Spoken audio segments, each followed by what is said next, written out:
கண்டிப்பா நான் ராதிகா மையோவை பார்க்காம வரமாட்டேன் அப்படின்னு சொல்லி இந்த பக்கம் கோபியுமே பாக்கியாவோட வீட்டுல இருந்து கிளம்புறாரு. ஆனா கிளம்புறதுக்கு முன்னாடி இங்க ஈஸ்வரியுமே, இங்க பாருப்பா, நீ என்ன ஆனாலும் சரி எனக்கு நீ வாக்கு கொடுத்துருக்க, கண்டிப்பா என்னோட கடைசி காலம் வரைக்கும் நீ என் கூட இருக்கணும்னு சொல்லி கோபியுமே அனுப்பி வைக்கிறாங்க. இங்க கோபியும் டேரக்டா இந்த பக்கம் ராதிகாவோட வீட்டுக்கு வராங்க. இங்க வந்து ராதிகா கிட்ட பேச ஆரம்பிக்கிறதுக்கு முன்னாடியே மையுமே வந்து கோபியை கட்டி பிடிச்சிட்டு, எதுக்காகப்பா என்ன அவாய்ட் பண்றீங்க, நீங்க ஏன் என்ன பார்க்கவே வரல அப்படின்னு சொல்லி பயங்கரமா ஃபீல் பண்ணி அழ ஆரம்பிக்கிறாங்க. இந்த பக்கம் கோபிக்குமே என்ன பதில் சொல்றதுன்னே தெரியல. இல்லம்மா நான் வந்திருப்பேன், அப்பா கொஞ்சம் உடம்பு முடியல அப்படின்னு சொல்லி சொல்றாங்க. அது ஒன்றும் இல்லைப்பா, உங்களை பார்க்கறதுக்காக நான் உங்கள் வீட்டு வாசல் வரைக்கும் வந்தேனா, ஆனால் உங்கள் அம்மா ஏதோ திட்டுவாங்கன்னு நினச்சி பயந்துட்டு உங்களை பார்க்க முடியாமல் போயிடுச்சுப்பா, நான் ரொம்பவே மிஸ் பண்ணேன், என்னோட பர்த்டேக்கு எதுக்குப்பா நீங்கள் வரல அப்படின்னு சொல்லி இந்த பக்கம் மயுமே ஃபீல் பண்ணிக்கிட்டே இருக்காங்க. இதெல்லாம் பார்த்துட்டு இருக்க ராதிகாக்குமே பயங்கரமாக ஃபீல் ஆகி அழுக வருது. அதே நேரத்தில் மயுமே, தயவு செஞ்சு எங்களை விட்டு போயிடாதீங்கப்பா, ஏன்பா எங்களை உங்களுக்கு பிடிக்கலையா அப்படின்னு சொல்லி கேட்குறாங்க. உடனே இதை கேட்ட கோபியுமே, அப்படிலாம் கிடையவே கிடையாதுமா, கண்டிப்பாக என் லைஃப்பில் நீயும் அம்மாவும் இல்லைன்னா நான் இருக்கவே மாட்டேம்மா, நீங்கள் ரெண்டு பேரும் எனக்கு ரொம்ப முக்கியம் அப்படின்னு சொல்லி சொல்கிறாங்க. உடனே மயுமே, தயவு செஞ்சு எங்களை விட்டு போயிடாதீங்கப்பா, எங்கள் கூட இருங்கன்னு சொல்லி இந்த பக்கம் மையுமே அங்க கோபியை பிடிச்சிட்டு விட மாட்டேன்றாங்க. அதே நேரத்தில் இன்னொரு பக்கம் அங்க கோபியுமே, இங்க பாரு ராதிகா, நீ எதுக்காக வீடு காலி பண்ணிட்டு வந்த, நான் தான் வந்துருவேன்னு சொன்னேன்ல, ஏன் அவசரப்பட்ட அப்படின்னு சொல்லி கேட்கறாங்க.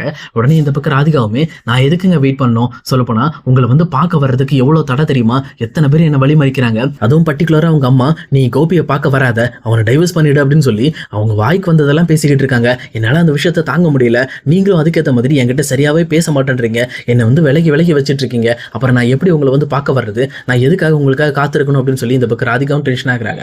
ஆனா கோபியுமே, இங்க பாரு ராதிகா, கண்டிப்பா என் லைஃப்ல நான் உன்னை விட மாட்டேன், நான் ஏற்கனவே உனக்கு சத்தியம் பண்ணி கொடுத்துருக்கேன், என் லைஃபை பொறுத்த வரைக்கும் நீயும் மையும் என்னோட பாட்டோட ஒரு அங்கம், அதனால எந்த ஒரு காரணத்திலையும் உங்களை நான் விட மாட்டேன், நீங்க கண்டிப்பா என் கூட தான் இருக்கணும்னு சொல்லி சொல்றாங்க. இது கேட்டோன்னு இந்த பக்கம் ராதிகாவுமே, அது எப்படிங்க, நான் எப்படி உங்க கூட இருக்க முடியும், நீங்க பாக்கியோட வீட்டுல போய் உட்காந்துட்டு அங்க வந்து உங்க கூட இருக்கணும்னு நான் எப்படி இருக்க முடியும் அப்படின்னு சொல்லி சொல்றாங்க. அதே நேரம் கோபியுமே, எங்க பாரு ராதிகா, நீ எனக்கு ஒரு முக்கியமான சத்தியம் பண்ண வேண்டியது இருக்கு அப்படின்னு சொல்லி சொல்றாங்க. இந்த பக்கம் ராதிகாவுக்கு ஒண்ணுமே புரியல. அப்ப கோபியுமே, எங்க பாரு, நான் சொல்ற விஷயத்த நீ செய்யணும், அதுக்கு நீ எனக்கு சத்தியம் பண்ணு, கண்டிப்பா என் பொண்ணையும் உன்னையும் நான் தனியா விட மாட்டேன், எப்பவுமே இனிமேல் நம்ம ஒன்னாவே இருப்போம் அப்படின்னு சொல்லி ஒரு முடிவு போறாங்க. அதே நேரத்தில் இதை பார்த்துட்டு இருக்க ராதிகாவுமே, நீங்க என்னன்னு சொன்னாதாங்க சத்தியம் பண்ண முடியும், நீங்க விபரீதமா வேற ஏதாவது கேட்பீங்க, அந்த விஷயத்துல என்னால செய்ய முடியாது அப்படின்னு சொல்லி சொல்றாங்க. இங்க பாரு, என் மேல நம்பிக்கை வச்சு எனக்கு சத்தியம் பண்ணு அப்படின்னு சொல்லி சொல்றாங்க. இதை கேட்ட மாதிரி இந்த பக்கம் ராதிகாவுமே, நீங்க என்ன சொன்னாலும் நான் கேட்கிறேன்னு சொல்லி இந்த பக்கம் கோபிக்கு சத்தியம் பண்றாங்க. அதே நேரத்தில் கோபியுமே, இங்க பாரு ராதிகா, நீ என் பொண்ணு என் கூட வரணும், இங்க நம்ம பாக்கியாவோட வீட்டுல ஒன்னா இருக்கணும் அப்படின்னு சொல்லி சொல்றாங்க. இதை கேட்டோன்னு இந்த பக்கம் ராதிகாவுக்கு தூக்கி வாரி போடுது.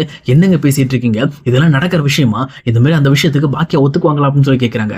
உடனே இதை கேட்ட கோபியுமே, இங்க பாரு ராதிகா, பாக்கியா கண்டிப்பா வந்து ஒத்துக்க மாட்டாதான், ஆனா ஆட்டோமேட்டிக்கா அவளை சமாளிக்கிற விஷயம் என்னன்னு எனக்கு தெரியும், நான் ஏன் இந்த விஷயத்த பண்றேன்னு நல்லா தெளிவா புரிஞ்சுக்கேன். எங்க அப்பாவோட கடைசி காலத்துல அவர்கிட்ட சண்டை போட்டுட்டு அவர்கிட்ட நான் இருக்க மாட்டேன்னு சொன்னதுனாலதான் அவரோட இறுதி சடங்குல கூட எனக்கு கொல்லி வைக்க முடியாத அளவுக்கு எனக்கு ஒரு பெரிய தண்டனை கிடைச்சிச்சு.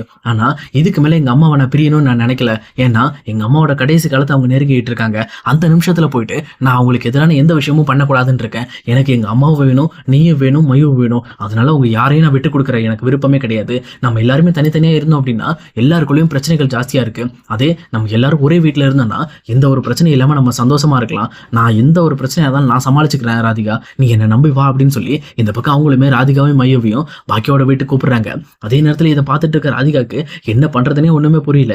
அப்ப பக்கத்துல இருக்க கமலாவுமே, என்ன மாப்பிள்ள சொல்றீங்க, நீங்க பாக்கியோட வீட்டுல இருக்கீங்க, அப்ப பாக்கியா உங்க மேல கோவப்பட்டு பயங்கரமா பேசுவாங்களே, உங்களை பேசினா மட்டும் பரவாயில்ல, என்னோட பொண்ணையோ என் பேத்தியோ பேசிட்டாங்கன்னா எனக்கு கஷ்டமா இருமே அப்படின்னு சொல்லி சொல்றாங்க. ஆனா இதை கேட்ட கோபியுமே, இங்க பாருங்க அப்படிலாம் நடக்க வாய்ப்பே கிடையாது, ராதிகாவோட நிலைமையை பத்தி எனக்கு எடுத்து சொல்லி ராதிகாவை பார்க்க அனுப்புனதே பாக்கியா தான், அது மட்டும் இல்லாம இந்த மாதிரி நான் வீட்டுக்கு கூட்டிட்டு போனேன்னா ஃபர்ஸ்ட் அவ எதுக்கு தான் செய்வா, ஆட்டோமேட்டிக்கா நம்மளெல்லாம் பார்த்துட்டு அவ எல்லாத்துக்குமே சரின்னு சொல்லி ஒத்துக்குவா, ஏன்னா அவங்களோட குழந்தைக்கும் ஒரு நல்ல ஒரு கார்டியன் தேவைப்படுறாங்க, அதனால கண்டிப்பா அந்த இடத்துல இருந்து நான் எல்லாத்தையுமே மேனேஜ் பண்ணணும்னு நினைக்கிறேன் அப்படின்னு சொல்லி இந்த பக்கம் கோபி சொல்லிக்கிட்டு இருக்காரு. இதை கேட்டோன்னு இந்த பக்கம் ராதிகாவுக்கு கொஞ்சம் சரியா தான் படல.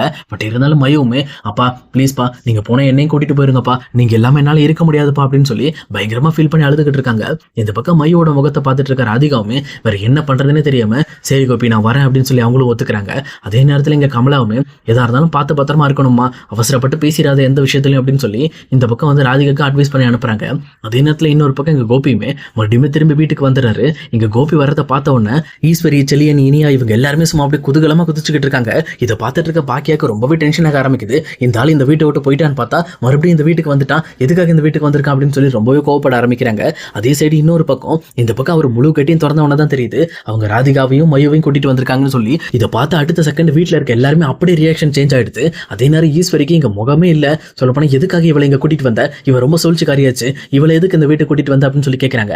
ஆனா கோபியுமே, இங்க பாருமா, கண்டிப்பா நான் உன் கூட இருக்கேன், நான் உனக்கு வாக்கு கொடுத்துருக்கேன், அதே மாதிரி என் கூட ராதிகா ராதிகா இருக்கணுங்கிறதுக்காக நான் அவளுக்கு வாக்கு கொடுத்துருக்கேன். அதனால எந்த ஒரு காரணத்தை கொண்டும் இனிமேல் நான் கொடுத்த வாக்கை நான் மீற போறது கிடையாது. நான் கண்டிப்பா இதே வீட்டில் இருப்பேன். ஆனா நான் ராதிகாவோட தான் இருப்பேன் அப்படின்னு சொல்லி சொல்றாங்க.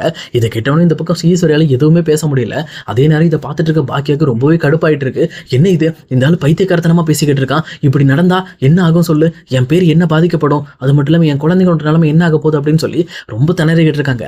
அதே நேரத்தில் இன்னொரு பக்கம் இங்க மயுவுமே இங்க கோபியை கட்டி பிடிச்சிட்டு நிற்கிறத பார்த்துட்டு, அப்பனா அந்த பொண்ணு அவங்க அப்பாக்காக ரொம்பவே போராடி இருக்கா. மயுவோட ஒரு நல்ல எண்ணத்துக்காகவாவது கொஞ்ச நாளைக்கு இவங்களை இந்த வீட்டுக்குள்ள அலோவ் பண்ணலாம்னு நினைக்கிறேன். ஆட்டோமேட்டிக்கா அதுக்கப்புறம் அவங்களே பிரிஞ்சு போயிட்டாங்கன்னா எல்லாமே சரியா போயிடும் அப்படின்ற ஒரு மனநிலைக்கு இந்த பக்கம் பாக்கியாவும் மாற ஆரம்பிக்கிறாங்க. அதே நேரத்தில் ஈஸ்வரியுமே இந்த விஷயத்துல என்னால முடிவெடுக்க முடியல, கண்டிப்பா உன் வாழ்க்கையில இவ வேணாம்பா, இவன் உன் வாழ்க்கைக்கு சரிப்பட்டு வரமாட்டா, உன் லைஃபுக்கு பாக்கியா தான் செட் ஆவா அப்படின்னு சொல்லி இந்த பக்கம் கோபி எவ்வளவு கன்வின்ஸ் பண்ணி பாக்குறாங்க. ஆனா கோபியுமே எதுக்குமே வந்து மடங்குற மாதிரியே தெரியல. எனக்கு கண்டிப்பா ராதிகா வேணும், நான் உங்களுக்காக நான் இந்த வீட்டில் இருக்கேன், ஆனா எனக்காக ராதிகா கண்டிப்பா இந்த வீட்டில் இருந்தே தீரணும்னு சொல்லி பயங்கரமா பிடிவாதமா பேசிக்கிட்டு இருக்காங்க. இந்த பக்கம் கோபியோட பிடிவாதத்தை பார்த்துட்டு இந்த பக்கம் ஈஸ்வரிக்குமே வேற வழியே இல்லாம சரிப்பா அப்படின்னு சொல்லி ஒத்துக்கிறாங்க. ஆனா இன்னொரு பக்கம் ஒரு மைண்ட்ல அவங்களுக்கு ஒரு ஐடியா வருது. பேசாம பாக்கியாவை ட்ரிகர் பண்ணி இந்த பக்கம் பாக்கியா மூலமா ராதிகா வீட்டை விட்டு வெளியில அமிச்சலாம்னு சொல்லிட்டு, இங்க பாரு பாக்கியா, உனக்கு இந்த மாதிரி ராதிகா நம்ம வீட்டில் இருக்கிறதுக்கு சம்மதமா, உனக்கு எந்த பிரச்சனையும் கிடையாதா அப்படின்னு சொல்லி கேட்கறாங்க. இதை கேட்ட பாக்கியாவுமே உடனே வந்து ஈஸ்வரியோட முகத்தையும் பார்த்துட்டு இன்னொரு பக்கம் ராதிகாவோட முகத்தையும் பார்க்குறாங்க. ராதிகாவுமே என்ன பண்றதுன்னு தெரியாம ரொம்பவே கூச்சப்பட்டுட்டு தன்னோட தலையை குனிய ஆரம்பிக்கிறாங்க.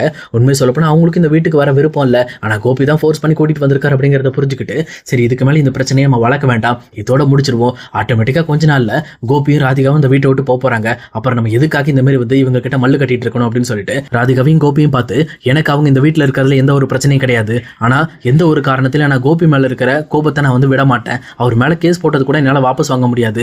அவர் செஞ்ச தப்புக்கு அவர் தண்டனை கொடுக்க தான் செய்வேன். ஆனா அதுக்காக இந்த வீட்டை விட்டு வெளியில போங்கன்ற வார்த்தையை நான் சொல்ல மாட்டேன். அவங்க எல்லாம் விருப்பப்பட்டு போனா போகட்டு, அது வரைக்கும் அவங்க இருக்கலாம் அப்படின்னு சொல்லி இந்த பக்கம் பாக்கியாவும் சொல்லிடுறாங்க. இது கிட்டவனே இங்க கோபிக்குமே பயங்கர சந்தோஷம். சரி நம்ம மேல கோவப்பட்டாலும் நம்மளோட ஒய்ஃபும் குழந்தைங்க இருக்கிறதுக்காக ஒத்துக்கிட்டாலே அப்படின்னு சொல்லி ரொம்ப சந்தோஷத்தோட இந்த பக்கம் ராதிகாவையும் மையவும் கூட்டிட்டு உள்ள போயிட்டு இருக்காங்க. அதே நேரம் இதை பார்த்துட்டு இருக்க ஈஸ்வரியுமே ரொம்பவே கோவப்பட்டு, ஏன் பாக்கியா, நான் உனக்கு ஒரு நல்ல பாயிண்ட் எடுத்து கொடுத்தேன், அந்த பாயிண்ட்டை வச்சு இந்த ராதிகா வீட்டை விட்டு வெளியில துரத்துவேன்னு பார்த்தா உன் ஃப்ரெண்டுங்கிறதுனால மறுபடியும் உள்ள கூப்பிட்டுக்கிட்டியா, உன்னோட வாழ்க்கையை நீயே தான் சீரழிச்சுக்கிட்டு இருக்க, நான் கோபியை எப்படியாவது உன் வாழ்க்கையோட சேர்த்துலாம்னு நினைச்சா, ஆனா அது வேணான்னு சொல்லி மறுபடியும் நீ வந்து தனியால நின்றுகிட்டு இருக்கே அப்படின்னு சொல்லி சொல்றாங்க. உடனே இதை கேட்ட பாக்கியாவுமே, இங்க பாருங்க, நான் தனியால நின்றுட்டு இருக்கேன், நீங்க மட்டும் தான் சொல்லணும், நான் எப்பவுமே தனியா நின்னது கிடையாது, என்ன நம்பி என் குழந்தைங்க இருக்காங்க, என் குழந்தைங்களுக்காக தான் நின்றுட்டு இருக்கேன் அப்படின்னு சொல்லி இங்க பாக்கியாவுமே பேச முடிக்கிறாங்க. இதை கேட்ட ஈஸ்வரிக்குமே, நான் என்ன சொன்னாலும் இவ புரிஞ்சுக்க மாட்டான்னு சொல்லி மறுபடியும் தலையில அடிச்சுக்கிட்டு, கண்டிப்பா இந்த ஈஸ்வரியை பாரு, என் கையாலே நான் அந்த வீட்டை விட்டு வெளியில துரத்துறேன் அப்படின்னு சொல்லி ஒரு முடிவோட வீட்டுக்குள்ள போயிட்டு இருக்காங்க. அவங்க எல்லாம் உள்ள போனதுக்கு அப்புறம் இந்த பக்கம் இனியாவுமே டேரக்டா பாக்கியிட்ட வந்து, ஏமா இப்படி ஒரு விஷயம் பண்ணீங்க, இந்த மாதிரி ராதிகா ஆண்டி இந்த வீட்டில் இருந்தாங்கன்னா எங்க அப்பா கூட நான் பேசுறது கூட நான் பர்மிஷன் வாங்கணுமா, ஏன் இப்படி பண்றீங்க அப்படின்னு சொல்லி கேட்கறாங்க. உடனே இந்த பக்கம் வந்து இனியாவோட முகத்தை பார்த்த பாக்கியாவுமே, இப்ப நான் சொல்றத முதல்ல தெளிவா கேட்டுக்க, நீ நினைக்கிற மாதிரி ஒன்னும் கோபி ஒன்னும் உன்னோட அப்பா கிடையாது, அதை நல்லா தெளிவா புரிஞ்சுக்க.